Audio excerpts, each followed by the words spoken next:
اس سے جنگ کرنا ہے، کیونکہ وہ لوگ تو مولا علی کو کافر سمجھتے تھے. مولا علی جنگ پہ نکلے. ان میں سے کچھ اصحاب امیر المومنین نے کہا اے علی اس وقت نہ جائیے، اس وقت کامیابی کے امکانات موجود نہیں ہیں. علم نجوم کے حساب سے یہی ثابت ہوتا ہے.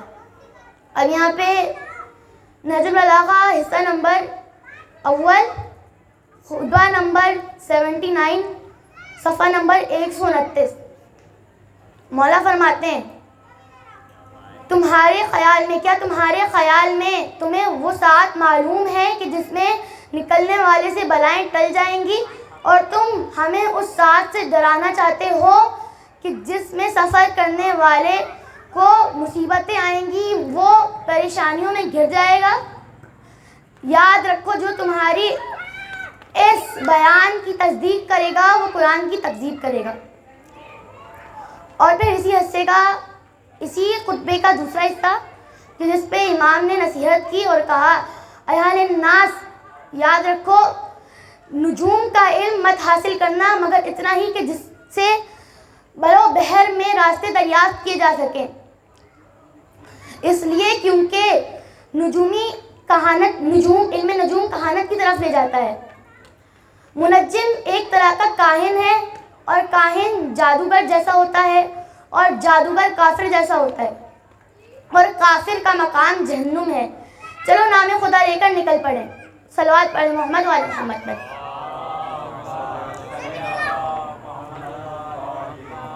بہرحال جنگ ہوئی، فتح ملی مولا علی کو. مولا علی نے پہلے ہی بتا دیا تھا کہ ہمارے 10 شہید نہیں ہوں گے اور ان کے 10 زندہ نہ رہیں گے. 7 لوگ فرار کر گئے، جن میں سے ایک ابن ملجم بھی تھا، کہ جس کے بارے میں ہے کہ اس کا نام لے کر جتنی بار لعنت کر سکتے ہو اتنا ثواب. صلوات پڑھیں محمد.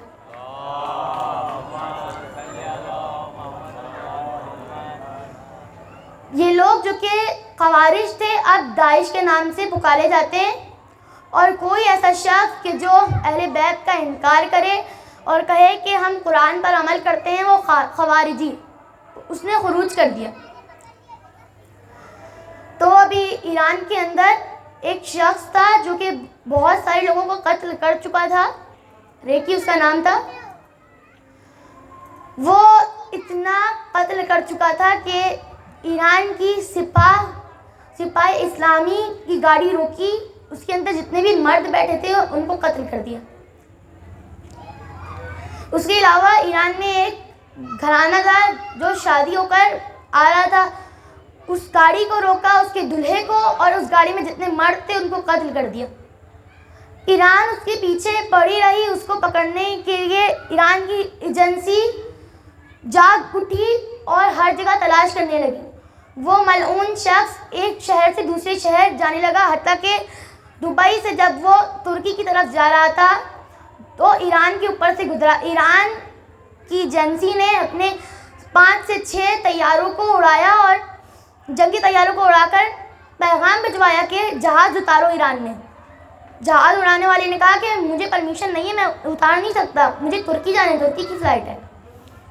تو ایران نے دھمکی دی کہ اتارو ورنہ ہم بم سے جہاز اڑا دیں گے. بہرحال اتارا گیا جہاز، اس شخص کو پکڑا، باقی لوگوں سے معافی مانگی، ان کو تحفے دیے اور پھر جہاز کو روانہ کر دیا. جب اس کو گرفتار کر کے جیل لائے اور پوچھا گیا کہ بتاؤ تم نے اتنے قتل کیسے کیے، کیونکہ قتل کے لیے بہت بڑا حوصلہ چاہیے.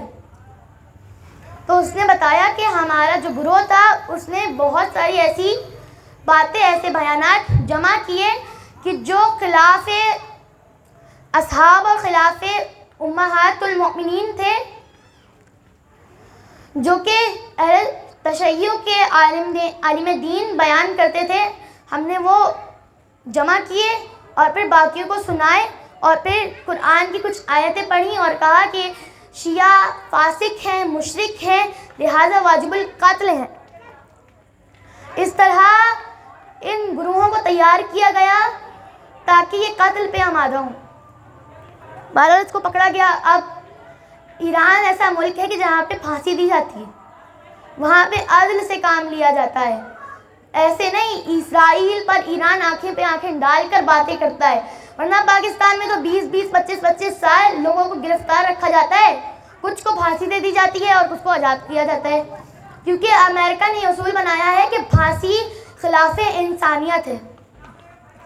اگر امریکہ یہ بتا رہا ہے کہ خلاف انسانیت پھانسی ہے، تو وہ جو قتل کر رہا ہے بے گناہ لوگوں کا، وہ بھی تو خلاف انسانیت ہے، اس کو پھانسی دے دی گئی۔ لیکن آج کل ہم خود موقع دے رہے ہیں لوگوں کو تاکہ لوگ ہمارے مخالف بیان کریں۔ ہمیں اپنے الفاظ کو سنبھال کر بیان کرنا پڑے گا۔ آج کئی ایسے لوگ ہیں جو تبدیل ہو چکے ہیں، جو اندر سے تبدیل ہو چکے ہیں۔ ان میں سے ایک مفتی فضل ہمدرد، ان کا نام ہم بڑے احترام سے لیتے ہیں۔ انہوں نے کام کیا کیا، اہل سنت کے بڑے مفتی ہوں گے، لیکن انہوں نے اہل بیت کے جو بھرپور فضائل بیان کیے ہیں، اور جہاں پر دفاع کرنے کا وقت آیا ہمیشہ یہ کہا ہے کہ اہل بیت حق پر تھے اور جو ان کے سامنے آیا وہ باطل، بھلے ہی وہ کتنا بڑا رضی اللہ تعالیٰ عنہ کیوں نہ ہو۔ انہوں نے بھرپور فضائل بیان کیے اور دفاع کیا ہے اہل بیت کا۔ بہت سارے ایسے لوگ ہیں جو تبدیل ہو چکے ہیں اندر سے۔ اللہ ہدایت دے باقی لوگوں کو بھی۔ آگے بڑھتے ہیں۔ ابھی بیوی فاطمہ سلام اللہ علیہا کے بارے میں آپ کہتے ہیں کہ وہ رضی اللہ تعالیٰ عنہ ہے، بر محمد وآل محمد صلوات۔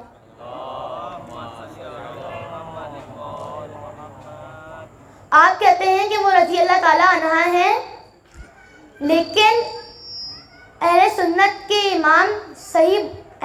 کے امام بخاری نے اپنی صحیح بخاری کتاب کے اندر بیوی فاطمہ کا جب ذکر کیا ہے تو پھر انہوں نے اس طرح ذکر کیا ہے کہ بابو مناقب فاطمہ الزہراء بنت رسول اللہ علیہ السلام۔ انہوں نے سب سے پہلے بیوی فاطمہ کو علیہ السلام کہہ کر یہ ثابت کر دیا، کیونکہ ان کی کتاب میں اور بھی بڑی بڑی بیویوں کا ذکر ہے، لیکن ان کے ساتھ رضی اللہ تعالیٰ عنہ لگایا۔ انہوں نے یہ ثابت کر دیا کہ بی بی فاطمہ کا مقام الگ ہے اور باقی بیویوں کا مقام الگ ہے، بی بی فاطمہ زیادہ بلند درجے پر فائز۔ انہوں نے یہ ثابت کیا ہے، اور اگر اب دیکھا جائے تو پھر انبیاء کو علیہ السلام کہتے ہیں، ان کے علاوہ سب کو رضی اللہ تعالیٰ عنہ۔ تو اگر انہوں نے یہ کہا کہ بی بی فاطمہ علیہ السلام ہے تو پھر انہوں نے نبی کا درجہ بی بی فاطمہ کو دیا، اور پھر یہ کفر ہوا۔ تو اگر یہ قانون بنایا جائے کہ بی بی فاطمہ سلام اللہ علیہا کو علیہ السلام کہنا کفر ہے، تو سب سے پہلے کفر کا فتویٰ صحیح بخاری کتاب اور امام بخاری پہ جائے، اور صرف ایک دلیل نہیں ہے، اور دلیلوں سے بھی یہ ثابت ہے کہ رسول خدا نے فرمایا۔ ایک دلیل، ایک حدیث میں آپ کو بیان کرتا چلوں۔ رسول خدا نے فرمایا، من اراد ان ينظر آدم في علمه ونوح في طاعته وإبراهيم في خلته وموسى في هيبته وعيسى في صفته فلينظر إلى علي بن أبي طالب۔ ترجمہ، اگر کوئی حضرت آدم کو ان کے علم کے ساتھ دیکھنا چاہتا ہے، حضرت نوح کو ان کی اطاعت کے ساتھ دیکھنا چاہتا ہے، حضرت موسیٰ کو اپنے ہیبت کے ساتھ دیکھنا چاہتا ہے، حضرت عیسیٰ کو اپنے مقام صفیت کے ساتھ دیکھنا چاہتا ہے، حضرت ابراہیم کو اپنے مقام خلت کے ساتھ دیکھنا چاہتا ہے، وہ اگر ان سب کو ایک جگہ دیکھنا چاہتا ہے تو صرف حضرت علی کی زیارت کر لے۔ تو جب ان تمام انبیاء کے ساتھ علیہ السلام لگ رہا ہے، جو کہ الگ الگ ہیں، کہ آپ حضرت آدم کے ساتھ رضی اللہ تعالیٰ عنہ لگاتے ہیں یا پھر علیہ السلام، حضرت موسیٰ علیہ السلام، حضرت عیسیٰ علیہ السلام، حضرت ابراہیم علیہ السلام، حضرت نوح علیہ السلام، تو جب یہ پانچوں بڑے انبیاء ایک جگہ جمع ہو جائیں تو پھر ان کے لیے آپ رضی اللہ تعالیٰ عنہ استعمال کریں گے، حالانکہ یہ تو اور بڑے علیہ السلام بن جائیں گے۔ صلوات پڑھیں محمد وآل محمد پر۔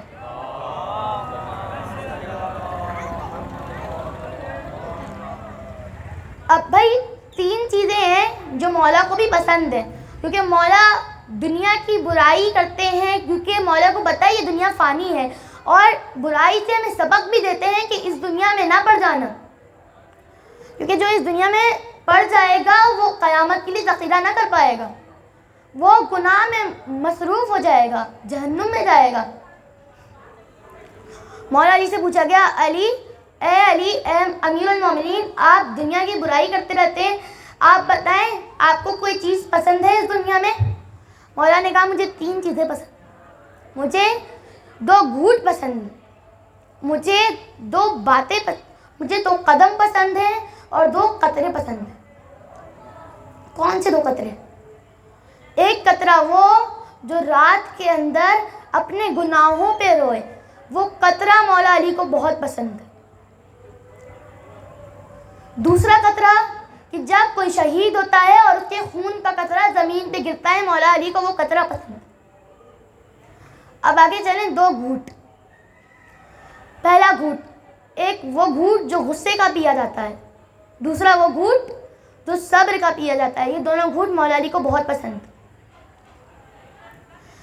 تیسرا 2 قدم، ایک قدم کہ جو کہ جہاد کے لیے نکل رہا ہو، جہاد وہ کوئی سا بھی جہاد ہو سکتا ہے، مثلا جہاد ایک جہاد ہوتا ہے جو جنگ کے لیے جایا جائے، اللہ کی خاطر جنگ کی جائے۔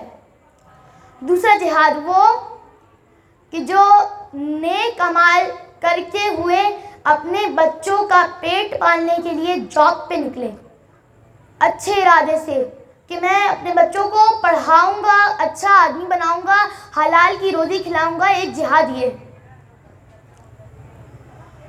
اور اب جو دوسرا قدم وہ ہے کہ جو بیمار کی ذمہ داری کے لیے اٹھے، بیمار کے حال چال پوچھنے کے لیے اٹھے کہ بیمار کس حالت میں ہے۔ مولا کو یہ 2 قدم بہت اچھے لگتے ہیں۔ دیکھیں اب مولا کے اندر یہ تینوں صفات موجود ہیں۔ مولا رات کو شب تاریکی میں نماز شب کے اندر روتے تھے۔ مولا جب جہاد کرتے تھے تو یہ خون کے قطرے کا جو ذرہ ہے یہ بھی اس میں شامل ہو جاتا۔ دوسرا 2 گھوٹ، مولا غصے کو پیتے تھے، جب بھی کوئی مولا کو کوئی گالی دیتا تھا یا کوئی برا بلا کہتا تھا، مولا پلٹ کے جواب نہیں دیتے تھے۔ صبر کا گھوٹ، مولا اتنا صبر کرتے تھے کہ جب بی بی فاطمہ پر جلتا ہوا دروازہ گرایا گیا اس وقت بھی مولا نے صبر کیا۔ 2 قدم، ایک قدم وہ کہ جو جہاد کے لیے نکلے۔ آپ دیکھیں مولا کا وہ قدم ہمیشہ کبھی نہ کبھی جہاد کے لیے نکلا ہے یا تیمارداری کے لیے، کبھی جنگ میں جہاد کے لیے تو کبھی رات کی تاریکی میں یتیم بچوں کا حال چال پوچھنے کے لیے، ان کو روٹی دینے کے لیے، ان کو کھانا تقسیم کرنے کے لیے۔ یہ تمام صفات مولا میں موجود ہیں۔ اور اللہ اتنا مہربان ہے کہ اللہ کہتا ہے کہ اگر تم میری طرف 1 قدم بڑھاؤ گے تو میں تمہاری طرف 7 قدم بڑھاؤں گا، لہٰذا آنا تمہیں ہے، ہم نہیں لائیں گے، اگر تم آ گئے تو پھر ہم تمہارا ہاتھ پکڑ لیں۔ رسول کا فرمان ہے کہ ہمیشہ سچ بولو، اس لیے کیونکہ سچائی نیکی کی طرف لے جاتی ہے اور نیکی جنت کی طرف لے جاتی ہے۔ تو سچ بولنے سے بھی ہم جنت کی طرف جا سکتے ہیں۔ دوسری حدیث رسول خدا کی، سچ بولنا نیکی کے راستے میں ڈال دیتا ہے۔ وقت مزید بڑھتا جا رہا ہے، اپنی مجلس کو تمام کروں۔ عزاداروں، مصیبت ٹوٹ گئی، انا للہ و انا الیہ راجعون۔ میرا سلام ہو امام حسن کے ان جگر کے ٹکڑوں پر کہ جو دشت پہ آتے جاتے تھے۔ عزاداروں، مصیبت ٹوٹ گئی۔ عزاداروں، کوئی مرد پہ کوئی مصیبت آتی ہے، ماں نہ ہو تو وہ اپنی بیوی کو بتاتا ہے، لیکن امام حسن کی مظلومیت ایسی ہے کہ ان کی بیوی نے ہی ان کو زہر دیا ہے۔ عزاداروں، اب اپنی مصیبت بیان کریں تو کیسے کریں گے؟ عزاداروں، 28 صفر کو 2 شہادتیں ہوئیں۔ پہلی شہادت جو کہ رسول خدا کی تھی، عزیزانو رسول خدا کو دوائی پلائی جا رہی تھی جو کہ رسول خدا نہ پینا چاہ رہے تھے. زبردستی ان کو دوائی پلائی گئی جس کے نتیجے میں ان کی شہادت ہو گئی. دوسری شہادت یہ ہے کہ امام حسن کو ان کی بیوی دودہ نے زہر دے دیا. عزیزانو امام حسن ایک ذاکر کے خواب میں آئے. کہنے لگے اے ذاکر تو ہماری مصیبت بیان نہیں کرتا, تو ہماری اصل مصیبت بیان نہیں کرتا. ذاکر نے کہا اے امام میں آپ کے مصائب پڑھتا ہوں. اے امام آپ کو آپ کی بیوی نے زہر دیا. امام نے کہا یہ بھی میری اصل مصیبت نہیں ہے. عزیزانو ذاکر کہتا ہے اے امام آپ کا جنازہ آپ کے کفن سمیت لال ہو گیا. عزیزانو امام کہتے ہیں کہ یہ بھی میری مصیبت نہیں ہے. عزیزانو وہ ذاکر کہتا ہے آپ پر تیر برسائے گئے. عزیزانو امام کہتے ہیں یہ بھی میری مصیبت نہیں ہے. ذاکر کہتا ہے امام آپ خود بتائیں آپ کی مصیبت کیا ہے. امام فرماتے ہیں سنو میری مصیبت وہ ہے کہ جب میری ماں کو تماچا مارا تھا ایک بند گلی تھی. عزیزانو اس وقت حسین چھوٹا تھا لیکن میں بڑا تھا, میں دیکھ رہا تھا. یہ میری اصل مصیبت ہے. امام فرماتے ہیں سنو میری اصل مصیبت کیا ہے. عزیزانو اگر کسی سے پوچھا جائے کہ اگر تمہاری ماں کو کوئی تماچا مارے تو وہ کہے گا کہ میں مر جاؤں یہ منظر نہ دیکھوں. عزیزانو کس طرح امام حسن نے وہ منظر دیکھا ہوگا. عزیزانو قیامت ٹوٹ پڑی. عزیزانو اتنا صابر امام بھی اس وقت چیخ پڑا کہ جب بی فاطمہ کی شہادت ہوئی اور جب میرے امام نے کہا فاطمہ نے مجھے یہ نہ بتایا کہ میری فاطمہ کی پسلیاں ٹوٹ چکی تھی. عزیزانو شہادت سے پہلے بی بی فاطمہ کی وہ حالت تھی کہ بی بی فاطمہ تسبیح بھی نہ پڑھ سکتی تھی. عزیزانو بی بی زینب نے بی بی فضہ سے بولا جاؤ میری بیٹی زینب کو بلاؤ. بی بی زینب جب کمرے میں آئی تو بی بی فاطمہ نے کہا زینب جاؤ ہماری سے گٹری اٹھا کر لاؤ. بی بی زینب جب گٹری اٹھا کر لائی, گٹری کو کھولا, کہا یہ کفن میرا کفن ہے, یہ میرا کفن بابا علی کو دینا. پھر کہا یہ جو دوسرا کفن ہے اس پوٹلی میں 4 کفن موجود تھے. دوسرا کفن اٹھا کر کہا یہ کفن تمہارے بابا علی کا ہے, جب ان کے سر پہ ضربت لگے گی تو یہ کفن پہنایا جائے گا. عزیزانو ایک مرتبہ بی بی زینب رونے لگی اور کہنے لگی کہ اماں میری ماں کیا مولا علی بھی اس وقت موجود نہ ہوں گے. تو بی بی فاطمہ کہتی ہیں ہاں زینب علی بھی موجود نہ ہوں گے. عزیزانو تیسرا کفن اٹھایا اور کہا زینب یہ امام حسن کا کفن ہے, یہ تیرے بھائی حسن کا کفن ہے. عزیزانو بی بی زینب کہتی ہیں کہ میں دعا کر رہی تھی کہ یہ کفن میرا ہو, لیکن جب میں نے سنا کہ یہ میرے حسن کا کفن ہے تو میں رونے لگی. عزیزانو بی بی فاطمہ نے دوسرا کفن اٹھایا, میں دعا کر رہی تھی یہ حسین کا نہ ہو میرا ہو.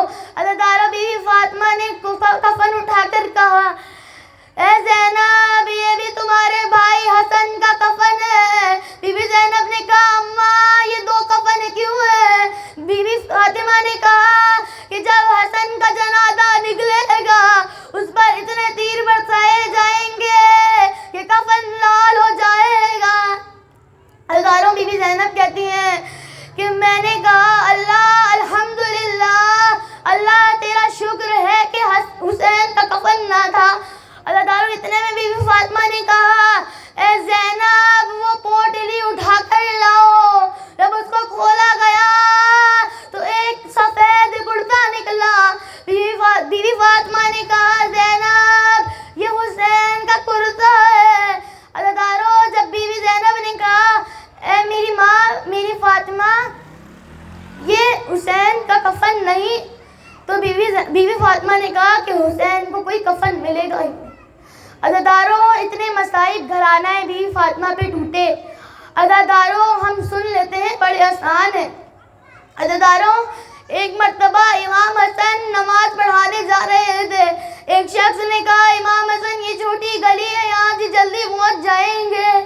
مولا نے کہا کہ میں اس گلی سے نہیں گزرتا، اس گلی میں اس کا گھر ہے کہ جس نے میری ماں فاطمہ کو مارا تھا۔ انا للہ و انا الیہ راجعون۔ ماتم حسین۔